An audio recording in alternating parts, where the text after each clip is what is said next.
Hey, everybody, and welcome to this episode of Speak Plainly with me, your host, Owl Medicine. Today, we are going to be talking about the neurobiology of giving up. What exactly is it that's happening inside of us from a neurochemical, biochemical perspective when we throw in the proverbial towel? That's what we're going to be talking about today. I feel like this is fitting because it's January. We've all got our New Year's resolutions, and we just finished looking back at 2021. And I guarantee every single one of us started something that we wish we had finished, that we gave up on. And today, I'm going to try my best to share with you what I know about what's happening biochemically in those moments. All right, so in order to understand what's happening in these moments, we have to understand at least a little bit about what neuropeptides and neurotransmitters are involved and what they do. So the first one we'll talk about is dopamine, because everybody knows about dopamine. It's all over everywhere now, and we're all hearing about dopamine and dopamine hits, and there's a lot of information out there, but it's very generalized, and the generalized information can be useful. But for this, we're going to need to get a little bit deeper, so I'm going to explain a few things about dopamine that you may or probably may not know. So one of the first things that we got to talk about with dopamine is we talk about dopamine hits, but we don't talk about the ratios of baseline dopamines to the peak of that dopamine hit and how that affects us. So the ratio is extremely important. The ratio is how we experience dopamine. So if our baseline is at a good, healthy, relative baseline, and we ingest certain substances or do certain activities that boost dopamine, then we get a peak. With chocolate, for example, when you ingest chocolate, whatever your baseline level of dopamine is, it increases that about 1.5 times. When you smoke nicotine, it actually increases it 2.5 times, but it's very, very, very short-lived. And any chain smoker will tell you that. It's very short-lived. I find it really interesting that smoking nicotine and cocaine both have the same amount of dopamine triggering response. They both move from your baseline to 2.5 times what your baseline is. That's how much dopamine you experience when you ingest cocaine or you smoke nicotine. That's a lot, because sex, which is like kind of the whole deal for any living organism, the goal of any living organism is to make more of itself, both in food, like finding food and ensuring its longevity, and in creating the next generation. And sex increases dopamine 2 times. Meth, however, increases dopamine 10 times from your baseline. Now, why is this important? Why is how much they move and change your experience? Why is that so important? Well, it's important because every instance that you have where you're experiencing dopamine and you're having a dopamine response, it is directly correlated to the last dopamine hit that you had and the ones all previous to that, because as we get these dopamine hits, it changes our baseline a little bit, and it's the ratio of what your baseline is to that peak of when you ingest dopamine or it gets released in your body. What you're experiencing is the ratio. And things like cocaine or meth, which is 10 times the amount of dopamine that you normally release, 10 times that amount gets released in your body. Well, no wonder meth is one hell of a drug, because it releases 10 times the amount of dopamine, whereas sex releases 2 times the amount of dopamine. And that means it was so incredibly exciting and fun and dopaminergic that that has to balance out, which means you go from this 10 times peak to then you have to experience a 10 time low. Otherwise, if you don't allow that 10 times low to come in, your baseline is now shifted, and it's shifted up, which means all those things that increase your dopamine, if you haven't allowed for that lull, for that counterbalance of the peak of the dopamine, then your baseline has been raised, and whatever you do next isn't going to be satisfying. It definitely isn't going to be as satisfying as meth is, because that was 10 times the amount of dopamine. You could go eat 10 bars of chocolate and it's still barely going to do anything. And compared to the ratio from your baseline to the peak experience of that last dopamine hit, if that was meth, nothing else comes close. That's why addicts quit everything, especially meth addicts. Just quit it all. Quit it all, because it's not worth it. The experience that meth addicts have, that people who use meth, that high is incredible. And if you continue to chase that high, you're in for a really, really, really bad run, because you're changing your baseline over and over and over again until your baseline is so high that nothing helps, and everything you do, your entire existence, unless you're high, is miserable. So, when it comes to quitting, though, I've now explained how much certain behaviors and foods and drugs and things can affect your dopamine levels, and that it's the distance, basically, from your baseline to the peak of your last dopamine hit. That's what we experience as the pleasure of it. Now, when we're quitting, why do you quit? We quit something not because it's fun, but we quit things because it's hard. We quit things because they're not fun to do, and they're difficult. And that is a bit more complicated in the biology. We have to talk about a few more. We have to talk about a few more neurotransmitters in order to have this conversation. So we can talk about cortisol, because we need to talk about stress levels. We need to talk about mostly epinephrine and nor-epinephrine and nociceptin. So epinephrine is adrenaline, norepinephrine is noradrenaline, and it's just a different name when it's in your brain versus in your body. And another really interesting piece about dopamine that you may not know, which is extremely important if you're going to try to do anything with any of this information, is that dopamine is just one part of a chain.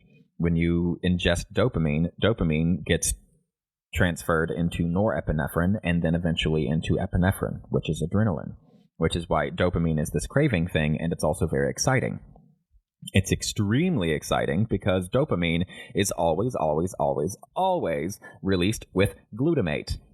Glutamate is excitatory. That's its whole deal. The whole MSG thing, the monosodium glutamate thing, they're like, well, it's natural. It is. It gets released constantly in our bodies, and it's the most excitatory neurochemical, and it gets released simultaneously with dopamine every time dopamine gets released, and therefore dopamine itself is experienced as excitatory.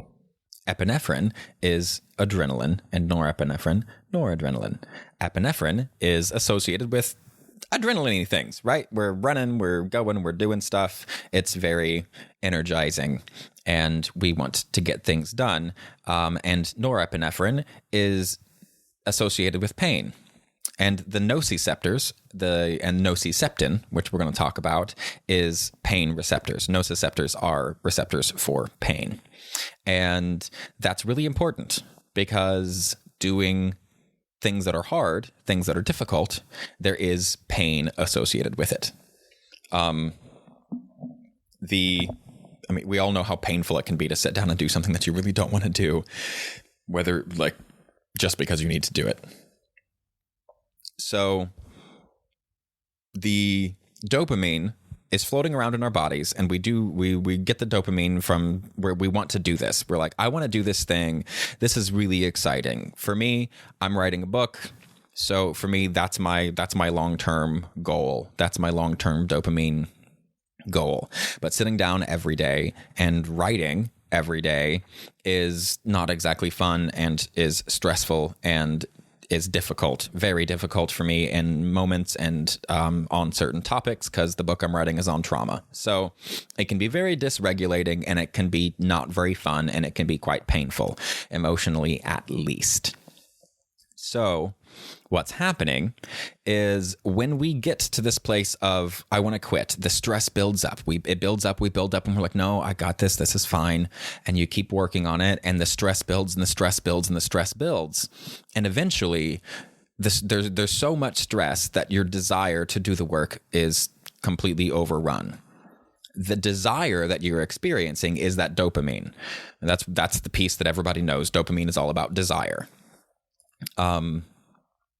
And since we don't have enough desire to get the thing done, and there's all of this stress in us, the body releases this nociceptin. And nociceptin is a large neuropeptide that is pretty moppy. It's got these long tendrils, just like a mop before Swiffers, and its job is to go around and sweep up all the little dopamine molecules, sweep them all up and make it call it quits. We're like, I'm done, throwing in the towel, send out the nociceptin, it snags up all the dopamine that's left in the system and goes, nope, you're done. This seems weird because it's like we need to do things that are hard, right? Yes, we do. But evolutionarily, this makes sense. And this is an evolutionarily preserved pathway.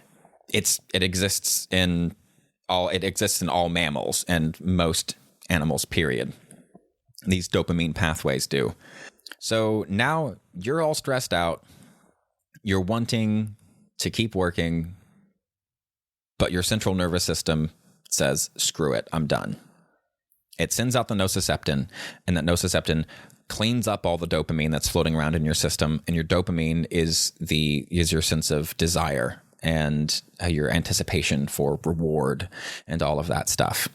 So what's happening is that your body is literally in enough pain, in enough stress, that your central nervous system goes, that's enough. Wipe it clean, clears the dopamine out, and says, dude, you've done enough. You're going to hurt yourself. And that's the job of the nociceptin, because there is absolutely an evolutionary advantage to trying something, trying really hard, working hard at it, and it not working out. Eventually, you have to just cut your losses and move on and try a new tack. And that's the purpose of this nociceptin in the body, in the brain, rather. So that's what's happening when we quit, is these nociceptin neurons are going around and sweeping it up. Okay, well, that's cool. So how do we stop that? How do we not get those nociceptin neuropeptides to float around and sweep up all the dopamine? Well, it actually turns out that having more dopamine in your system and associated with whatever you're doing is the key, because the desire, that dopamine, as I mentioned before, goes from dopamine to norepinephrine, which helps to counter the epinephrine, right? So the dopamine goes from dopamine to norepinephrine, which is a soothing chemical, and then the epinephrine is another upregulating chemical. So it goes from dopamine to norepinephrine back to epinephrine, which means if we have that dopamine in us, it becomes norepinephrine. it's this ratio of norepinephrine to epinephrine in our central nervous system that determines whether or not the neuropeptides are going to get released to go sweep all the dopamine up. If you have enough norepinephrine and enough dopamine, then you will just get more excited and more excited and more excited, and you'll still want to do it. But if you get more excited and there's not enough dopamine or not enough norepinephrine, the adrenaline and the epinephrine wins, and it wins out so long that your body goes, this is unsustainable, I'm shutting this down.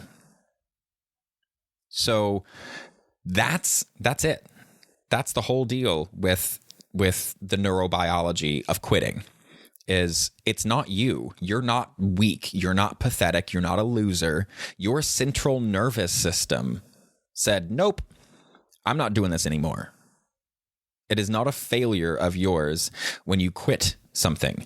When we're young and that gets buried in our heads. And yes, we have the free will, and we can definitely grit our teeth and just stick to the grind and go through it. But I think it's really important to understand that for those of us who are having a really hard time, when you're really wanting to do something that's super important to you, especially if you were a person who grew up with a lot of childhood trauma, a lot of chronic stress in your life, the stress response that you have is more dramatic than the stress response of people who had less traumatic childhoods or less chronically stressed childhoods and early lives. So that stress response is going to be bigger, which means your desire to work through it also has to be bigger. And unfortunately, our modern world with Facebook and Instagram and on TikTok and all the rich sensory experiences that we have in this tiny little magic box that we hold in our hands that we somehow still call a phone, the experience of that passive input of dopamine is really stealing our ability to stick to it. Because dopamine has a half-life that's not always the same. If you smoke a cigarette, that dopamine that hits your system and it's gone in a few seconds to a minute.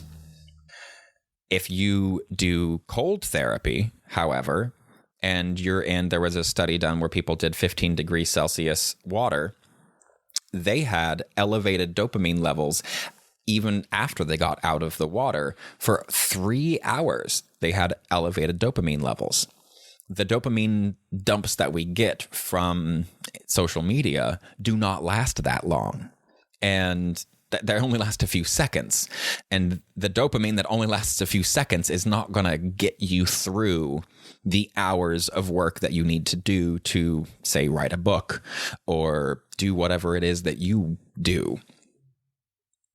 So if being a modern human engaging in the world in the way that every other modern human engages with the world, which is via our phones, if doing that by the virtue of the way that those systems are built is actively undercutting our ability to do hard work, which that's exactly what I'm saying is the case. If that is the case, and I believe it is, how can we keep ourselves from quitting? If it's the central nervous system that's shutting us down and saying, nope, you're done, go home. How do we overcome that? How do we tell our central nervous system to bro, chill? Well, that's going to go back to what I was talking about earlier in the episode and how we experience dopamine, and our experience of dopamine, I guess I should say, is directly proportional to our most recent experience with dopamine. So if you start your day by scrolling through your phone, that is a rich sensory experience that will spike your dopamine because you're seeing beautiful people, beautiful places, inspirational quotes, memes that make you laugh or cry or think or whatever. If you start your day with passive dopamine hits.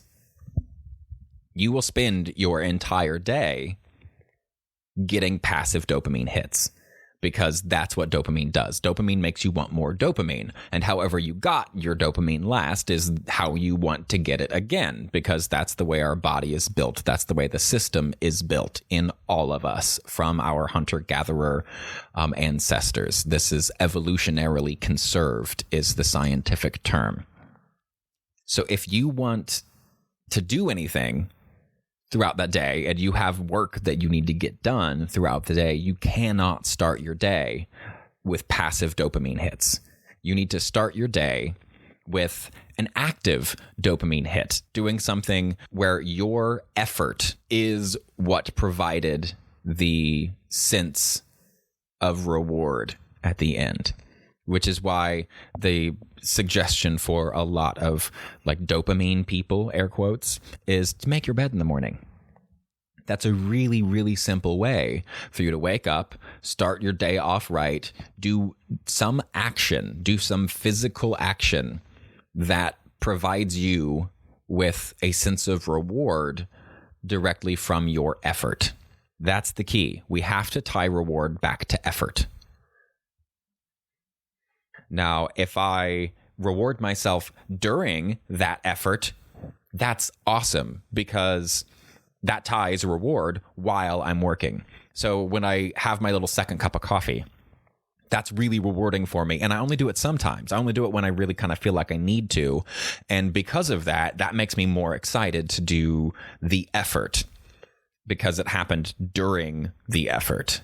So giving yourself little intermittent rewards during your effort is a great way to tie effort and reward together. But essentially, that's what has to happen, because the effort is tied to the stress, the epinephrine, and the desire to do the thing is tied to the dopamine. And if it's this dance between dopamine, norepinephrine, epinephrine, that all determines whether or not the neuropeptide nociceptin is going to be released to go around and sweep up all the dopamine and be like, dude, you're doing enough and it's not helpful anymore.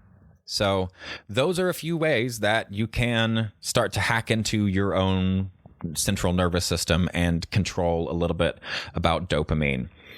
This episode is tying together a bunch of things that I have covered in different other arenas, and it's really exciting for me, because the learning the processes biochemically have allowed me to create a framework that I can understand that these things are biological processes. There's a ramp up and there's a ramp down. There are rules that are followed that have to do with the ratio of baseline to peak experience of the dopamine saturation.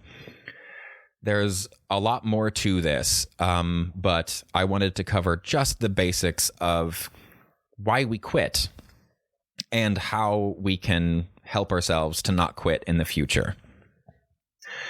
Being a modern person, a modern American, we have so many passive ways to get dopamine.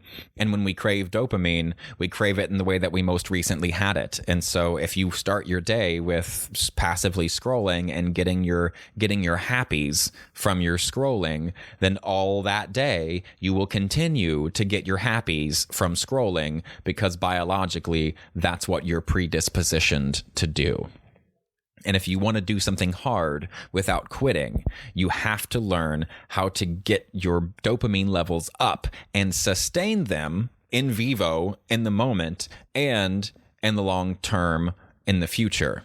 The way that we do that is by rewarding ourselves, but not every time. And best practices are reward yourself in the middle of your effort. That's even better. Or if you're lucky enough to have a wonderful spouse or roommate or friend or whatever that's there around with you in your physical space, if they every once in a while bring you a little cup of tea or whatever while you're working, that is going to absolutely skyrocket your desire to do the effort to achieve the goals that you want to achieve, even when your central nervous system is really riding that edge, flirting, going, I don't know, girl. So that's what I have to say about the neurobiology of quitting.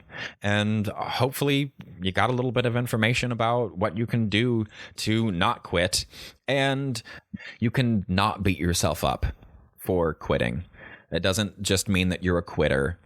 There was a whole pile of stuff that happened behind the scenes that you did not know about that made you, quote, a quitter. So try not to judge yourself. And if you like this information, send me a message. And I hope that you have a wonderful, wonderful day. Remember, stay blessed and stay uncomfortable.